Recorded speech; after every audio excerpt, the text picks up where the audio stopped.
우리가 신앙생활하면서 구원의 확신을 갖고 있다라고 하는 건 아주 중요한 겁니다. 우리가 구원받았는지 아닌지에 대해서 확인할 수 있는 두 가지의 가르침에 대해서 성경을 통해서 말씀하고 있어요. 그것은 첫 번째로 내적인 변화입니다. 내가 예수 그리스도를 진심으로 나의 구주로 구원자로 고백하는 내적인 변화가 있는가 하는 거예요. 이 고린도전서 12장 3절은 이렇게 말씀하시죠. 또 성령으로 아니하고는 누구든지 예수를 주시라 할 수 없느니라. 그러므로 누구든지 예수 믿고 예수 그리스도를 주라고 고백하면 그 사람은 구원받은 사람이라는 거예요. 이 두 번째 확인할 수 있는 거는요, 내가 정말 예수님 믿고 만났다면 당연히 외적인 변화가 일어나야 한다는 거예요. 예수 그리스도가 나의 주인이 되셨다, 오너십 체인지가 되었다라고 하는 거예요. 그렇기 때문에 그 예수님 믿기 전과 예수님 믿은 후는요 분명히 구분되어야 하고요, 비포와 애프터는요 분명히 구분되어야 한다는 거예요. 그리고 믿음 이상으로 중요한 것은요, 그 믿음을 실천하는 삶을 살고 있는가라고 하는 거예요. 오늘 본문에는 이스라엘 백성들의 삶에서 이 하나님을 향한 거룩한 변화와 결단이 기록되어 있어요. 이스라엘 백성들은요 예루살렘 성벽 공사를 끝내고 난 다음에 영적인 회복의 은혜가 임하는 것을 경험했습니다. 여러분, 느헤미야서의 스토리를 쭉 읽다가 보면 대부분 성벽 공사라고 하는 것으로 알고 있지만, 여러분, 성벽 공사가 끝난 다음에 더 중요한 영적인 회복이 남아있다라고 하는 거예요. 왜냐하면 이 에스라의 말씀 부흥 운동을 통해서 다시 결단하게 하고 다시 영적인 회복을 경험하게 하는 것을 볼 수가 있습니다. 여러분, 지난 시간에 하나님께서 이스라엘 백성에게 역사하신 수많은 구원의 스토리들을 들으면서 우리는 한 가지 고백할 수 있는 것이 있죠. 오직 하나님의 은혜였습니다.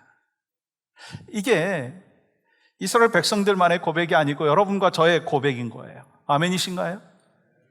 그리고 느헤미야 9장 38절 말씀을 보시면 이스라엘 백성들이 하나님 앞에서 견고한 언약을 세웠다는 거예요. 우리가 이 모든 일로 말미암아 이제 견고한 언약을 세워 기록하고 우리의 방백들과 레위 사람들과 제사장들이 다 임봉하나이다 하였느니라. 여기서 견고한 언약이라고 하는 의미가 뭐냐면 반드시 지키겠다라고 하는 맹세하는 그 의미가 담겨져 있어요.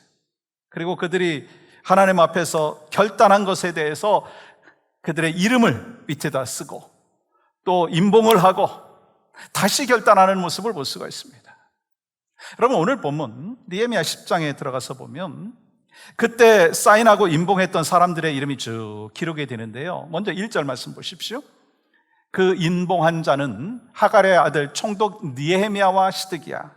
그리고 2절부터 쭉 말씀을 보시면 제사장, 레위인, 리더들 그렇게 해서 84명의 이름이 기록되어 있어요. 그러므로 여러분, 리더들이 먼저 결단을 하고 사인을 했다라고 하는 것이 굉장히 중요한 의미가 있습니다. 마찬가지예요. 교회의 최고 리더란 어려운 일과 중요한 순간에 먼저 결단하고 뛰어드는 사람이다라고 하는 거예요. 또한 반면에 최악의 리더는 그러면 어떤 사람일까요? 아무런 헌신을 하지 않는 사람이에요. 근데 오늘 본문에 나오는 이스라엘의 리더들은요 먼저 하나님 앞에서 희생했고 헌신했고 또 결단했다라고 하는 거예요. 오늘 본문은 리더들이 서약한 내용이거든요. 우리는 본문에 나온 서약을 통해서 이 그들의 변화를 보기를 원하는데, 먼저 이스라엘 리더들이요 이렇게 결단을 했어요. 여러분, 29절 말씀 보십시오. 같이 한번 읽어볼까요? 시작.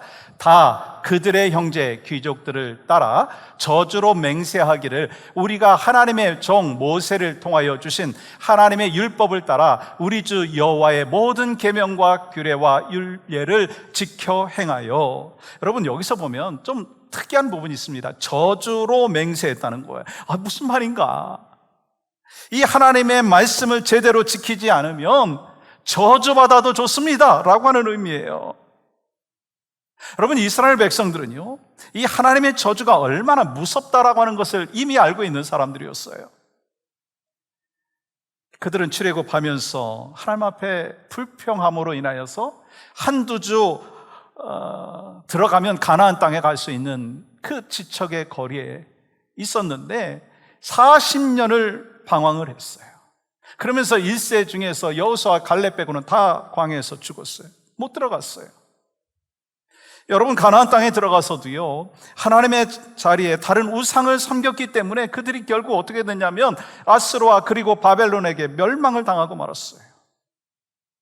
그러므로 오늘 본문에서도 다시 한번 결단하는 거예요. 이대로 살아가지 못한다면 우리에게 저주가 임하게 된다라고 하는 것을 알고 그래도 상관없습니다라고 하는 거예요.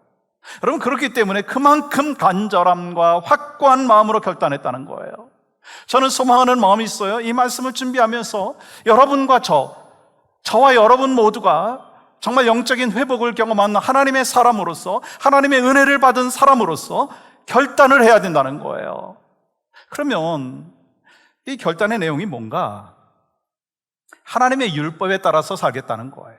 하나님 말씀 따라 살겠다라고 하는 거예요.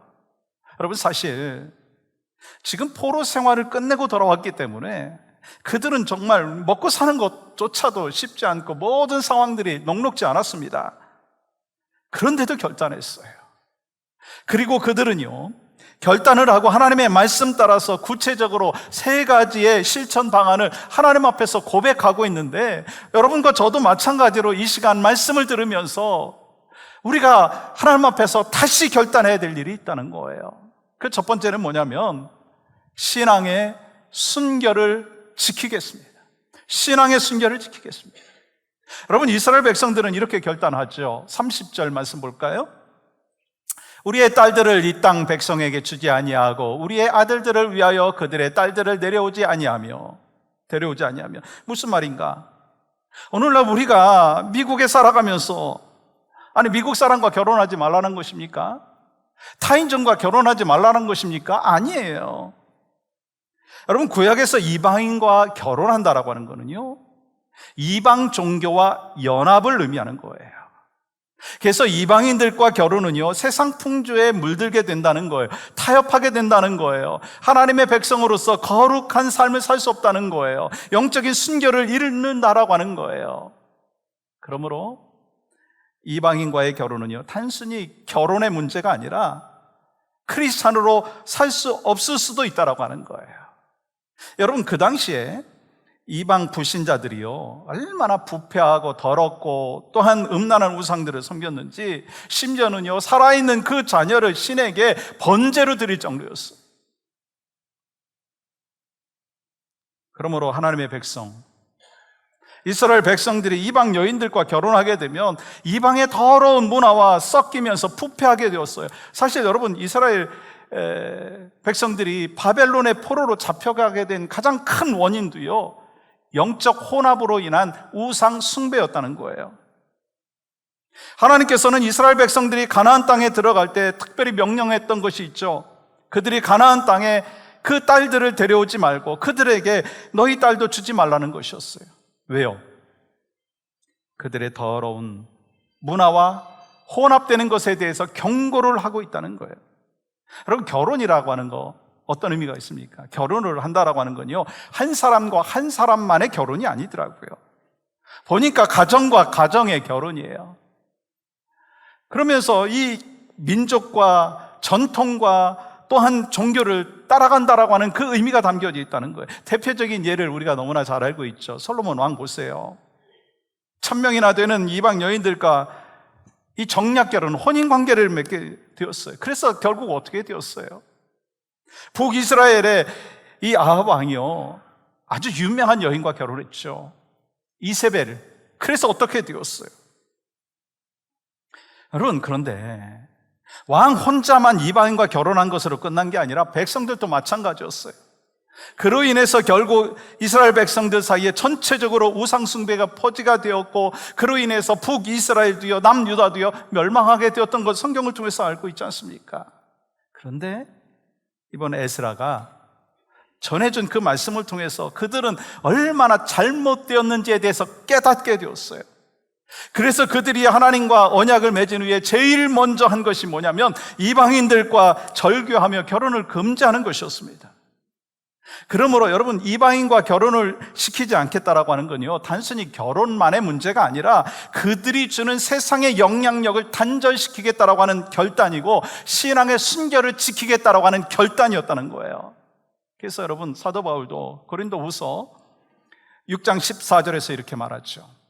너희는 믿지 않는 자와 멍에를 함께 매지 말라.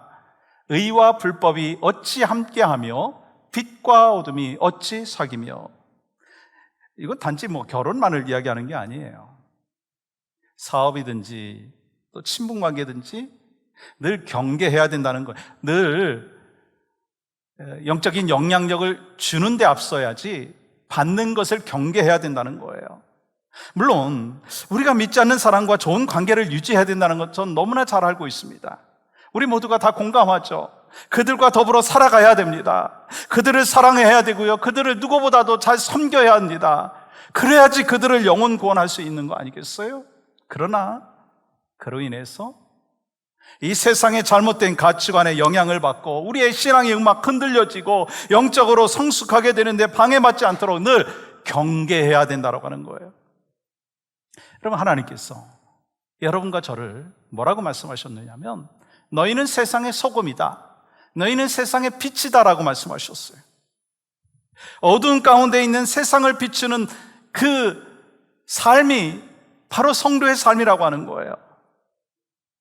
또한 죄로 인해서 썩어져가는 그 세상 속에 그 방부제의 역할을 하고 소독하는 역할을 하는 그 소금의 역할이 바로 여러분과 저의 역할이라고 하는 거예요. 근데 우리 크리스찬들이요, 세상과 섞여버리게 되면 더 이상 빛이 될 수가 없는 거예요. 빛의 영향력을 행사할 수가 없는 거예요. 세상과 섞여버리게 되면 더 이상 소금의 역할을 할 수가 없다라고 하는 거예요.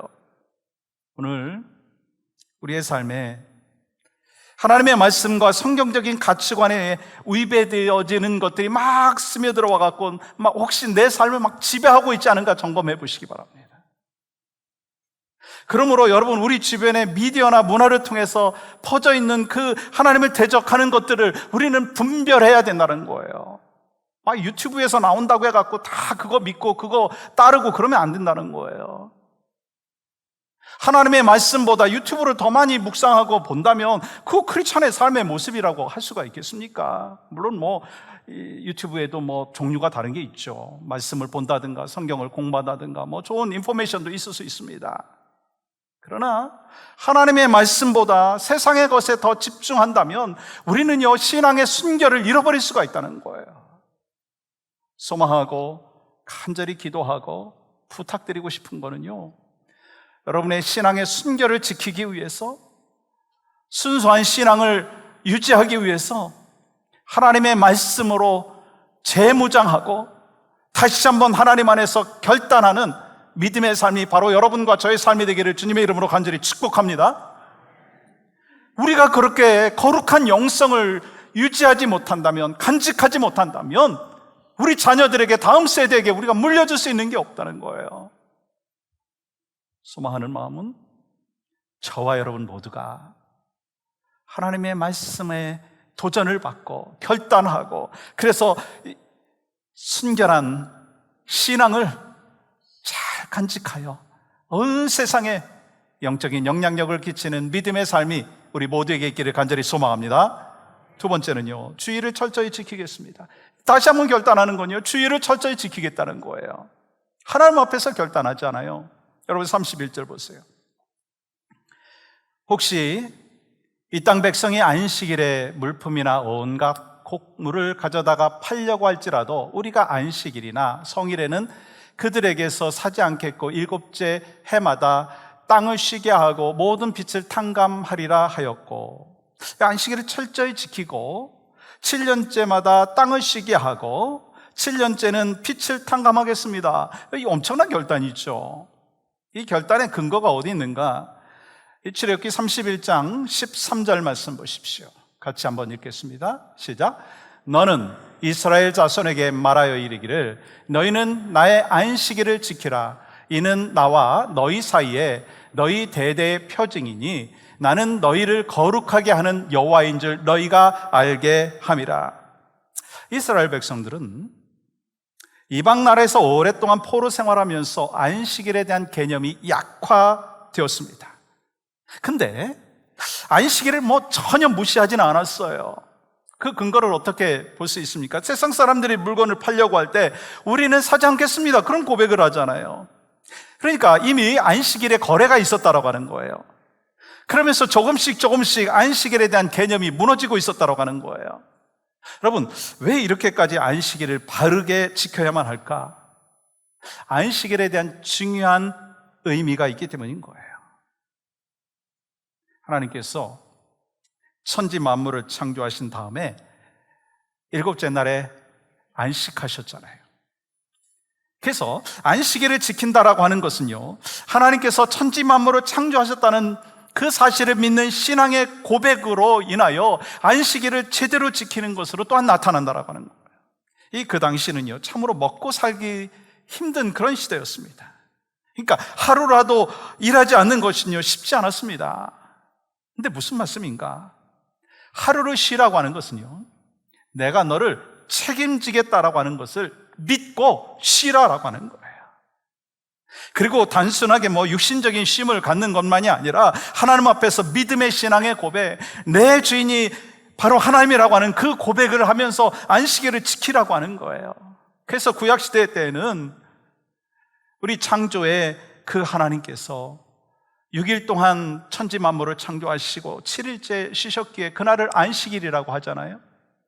또 새롭게 창조된 그 주일은 예수님께서 이 땅에 오셔서 우리의 모든 죄를 친히 담당하시고 사망 권세 이기시고 부활하신 그 주일을 주의 날, 주일로 거룩하게 지키고 있어요. 그래서 이 거룩하게 하나님 앞에 올려드리는 이 주일에 가장 중요한 게 또한 뭘까요? 하나님 앞에 예배하는 거예요. 여러분, 하나님께 예배한다라고 하는 것은요, 평소의 삶도 예배자의 삶을 살아야 되지만 한 주간을 시작하는 주일에 그 어떤 것보다도 중요한 것은요, 하나님 앞에 나와서 거룩한 예배를 드리는 거예요. 그래서 여러분과 제가 지금 함께 거룩한 예배를 드리는 거 하나님이요 기뻐 받으시는 줄 믿습니다. 소망하는 것은 주일 예배가 가장 우선되어지는 여러분과 저의 삶이 되기를 주님의 이름으로 간절히 축복합니다.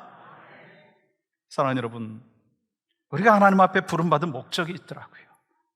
그건 바로 예배예요.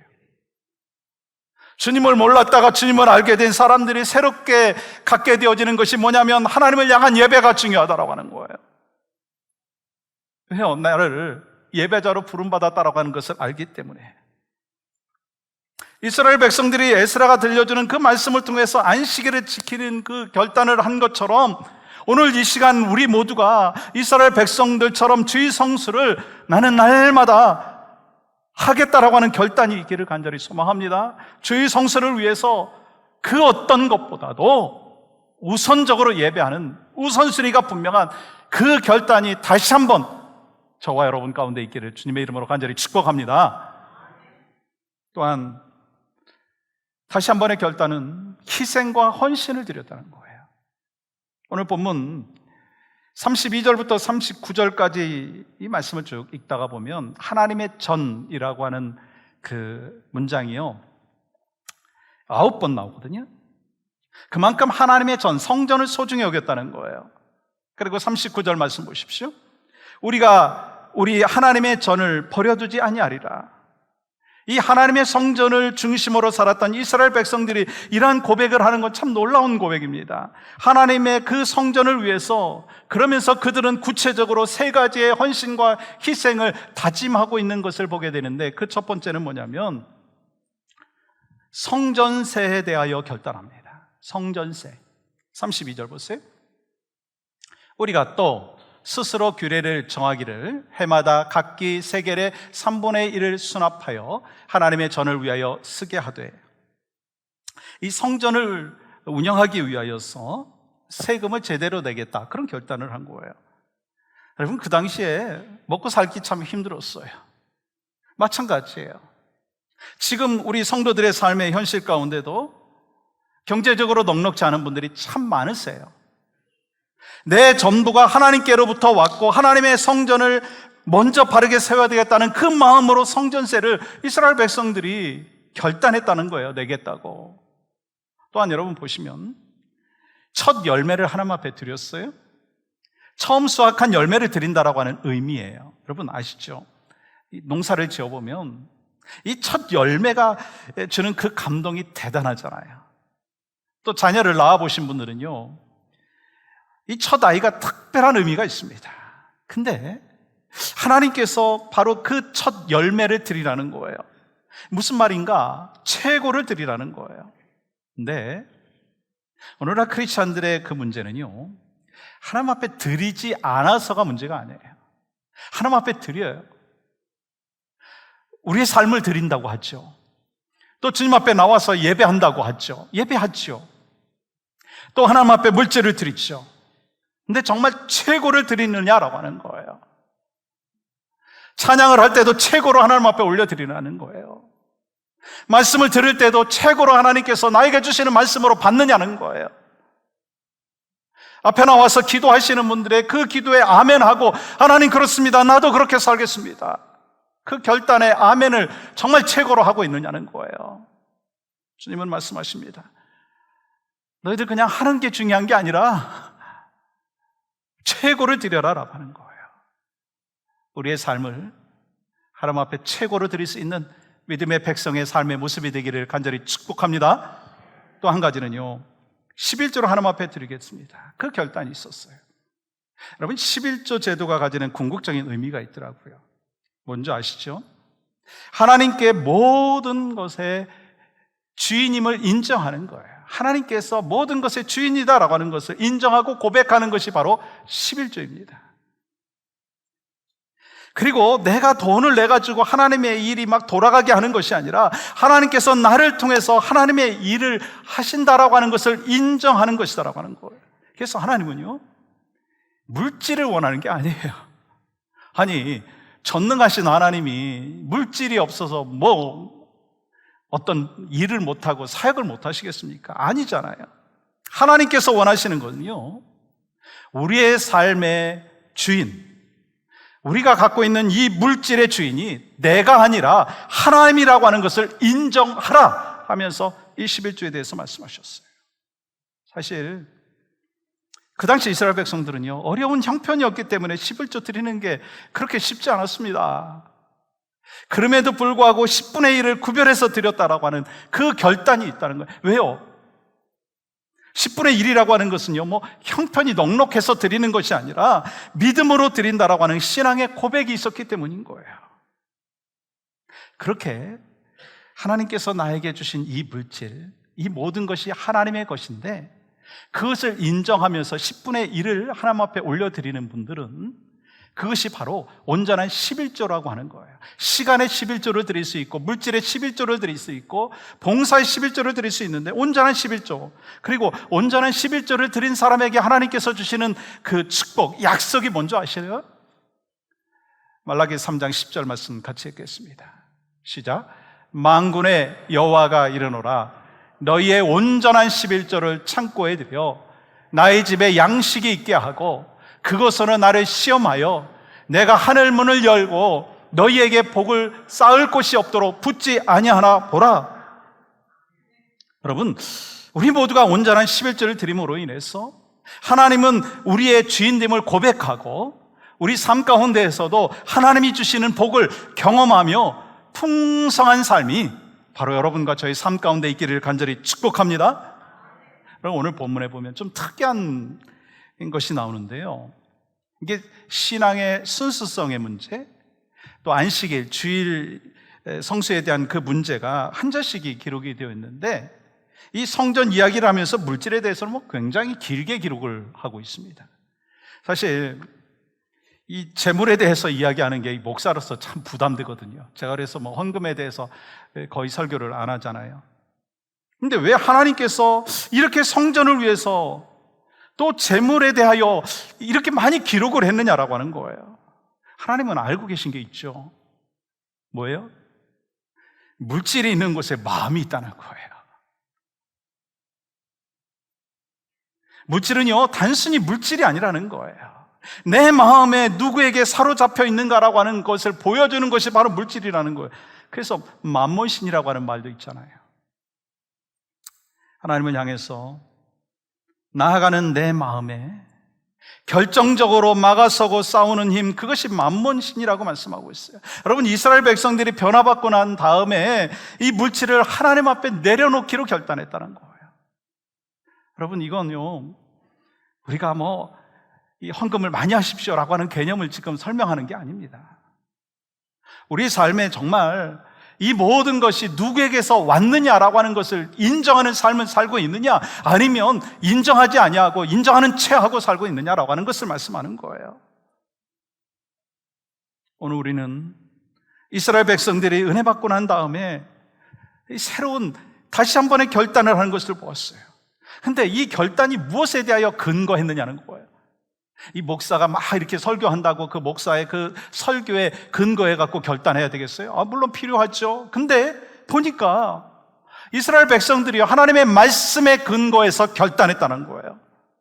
여러분, 지금까지 율법을 전혀 모르는 사람들이 아니었어요. 어느 정도 지켰지만 정말 은혜 받고 나니까, 하나님의 말씀이 임하고 나니까 하나님의 말씀을 지키고 말씀대로 살아가야겠다고 결단했다는 거예요. 저는요, 이 결단이 바로 여러분과 저의 결단이 될 수 있기를 주님의 이름으로 간절히 축복합니다. 사랑하는 여러분, 해 아래 새 것이 없다고 하죠. 이스라엘 백성들이 뭔가 새로운 그럴싸한 영적인 비밀을 발견한 게 아니에요. 여러분, 오늘 본문에서 구절마다 뭐라고 말씀하시느냐면, 율법에 기록한 대로 이렇게 행하자라고 하는 표현이 나와요. 그러니까 이 하나님의 말씀이 무엇을 요구하고 있는지에 대해서 이스라엘 백성들이 알았어요. 근데 그들의 영혼 속에 있는 그 죄성이 이 하나님의 말씀을 실천하게 하지 못하게 했다는 거예요. 근데 그것을 이제 철저하게 회개하고 영성이 회복되니까 이 말씀처럼 먼지를 털어내고 새로운 각오로 말씀대로 살겠다라고 하는 그 결심을 한 거예요. 우리에게도 똑같은 거예요. 우리에게 새로운 진리가 어디 있습니까? 하나님의 말씀을 이미 주셨잖아요. 진리 대신 하나님의 말씀을 주셨잖아요. 근데 우리의 두려움으로 인해서 이걸 또 하나님 앞에 바치면 난 뭐 먹고 살지? 내가 이렇게 하나님 앞에 시간을 들이면 나머지 시간 어떻게 내가 살지? 그런 게으름과 두려움 때문에 실천하지 못한다는 거예요. 근데 말씀으로 다시 돌아가면 하나님께서 나에게 도전 주시는 대로 우리가 결단할 수 있고, 그렇게 하나님 앞에 헌신함을 통해서 우리의 삶이 하나님이 보시기에 합당한 삶이 될 뿐만 아니라 이를 통해서 하나님의 영광이 분명히 나타난다는, 이게 하나님의 말씀인 거예요. 아멘이신가요? 그렇다면 하나님 앞에 다시 결단할 것이 뭔가?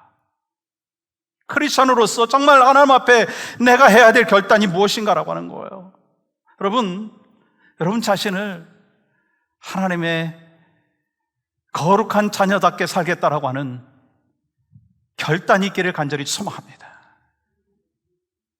신앙의 순결을 지키겠다고 결단하시는 여러분과 제가 될 수 있기를 주님의 이름으로 간절히 축복합니다. 아니, 주의를 철저하게 지키겠다라고 하는 결단과 헌신이 있기를 주님의 이름으로 축복합니다. 하나님께서 여러분에게 주신 시간과 물질이 바로 하나님의 주권 속에 있다는 것을 깨닫고 11조를 드리겠다라고 하는 결단함을 통해서 하나님께서 모든 필요를 채워주심을 날마다 경험할 수 있는 삶이 바로 여러분과 저의 삶이 될 수 있기를 간절히 소망합니다. 그리고 잃어버린 영혼을 향한 관심을 가질 수 있도록, 하나님, 영혼을 향하여 목자의 눈물이 나에게 있도록 주여 도와주시옵소서. 여러분들이 결단을 하셨다면 그 결단 밑에 여러분의 이름을 쓰시고 사인하시기 바랍니다. 언젠가 여러분과 제가 주님 앞에 서게 될 때 주님께 했던 결단과 그 밑에 쓴 이름과 사인을 우리도 보게 될 거예요. 소망하기는 하나님께 다시 결단한 대로 살아가기를 축복합니다. 그 삶으로 하나님 앞에 영광 올려드리고, 이를 통해서 우리의 삶의 영적인 리바이벌, 부흥의 역사가 날마다 경험될 수 있는 복된 삶이 모두에게 있으시기를 주님의 이름으로 간절히 축복합니다.